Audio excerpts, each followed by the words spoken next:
नमस्कार. वर्षा स्वादिष्ट रेसिपीजमध्ये आपले खूप खूप स्वागत आहे. आणि आज आपण आपल्या या आजच्या खास रेसिपीमध्ये बनवणार आहोत सातारी स्पेशल महादा.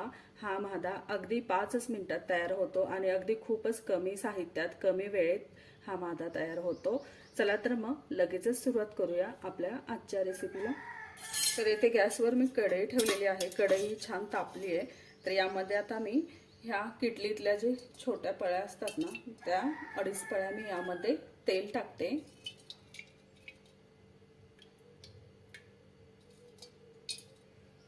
आता आपलं हे तेल तापलं की आपल्याला यामध्ये कांदा घालायचा आहे. तर बघा तेल तापलेलं आहे. यामध्ये आता मी हा 1 वाटी कांदा घेतलेला आहे बारीक चिरून.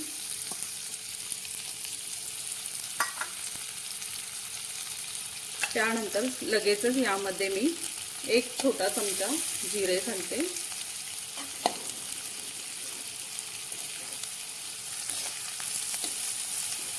आणि हा कांदा आपल्याला आता छान असं सोनेरी रंगावर आता परतून घ्यायचा आहे.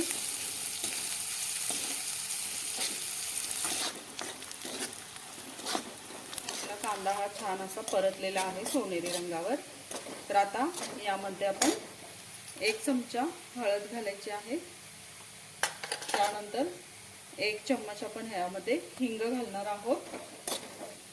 त्याचबरोबर 1 चमचा मी हा कांदा लसूण मसाला घेतलेला आहे, तर तो घालते.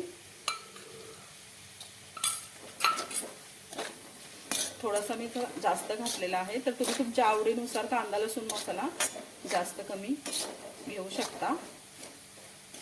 आणि आता यामध्ये चवीनुसार आपण मीठ घालणार आहोत. तर येथे मी 1 चमचा मीठ घेतलेलं आहे.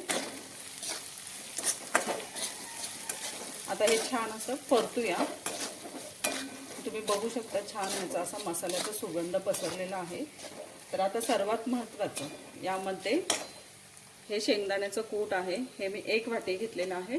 तर हे 1 वाटी शेंगदाण्याचं कूट यामध्ये घालायचे. आणि आता हे छान मिश्रण एकजीव करायचंय, पूर्ण मिक्स करायचंय.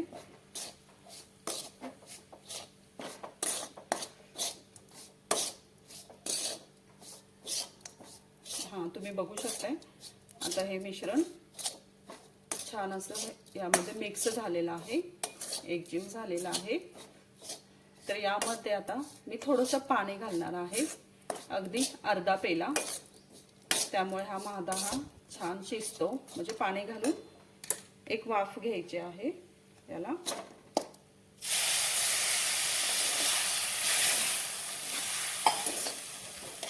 आता यावर मी पटकन एक झाकणी ठेवते आणि ह्याला एक वाफ आणते.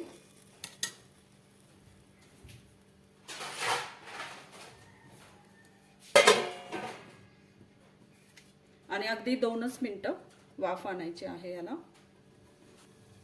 बघा आता 2 मिनिट झालेले आहेत. तर हे मी झाकणे आता काढते. तुम्ही बघू शकता खूप मस्त असा वास सुटलेला आहे, याचा सुगंध बघा.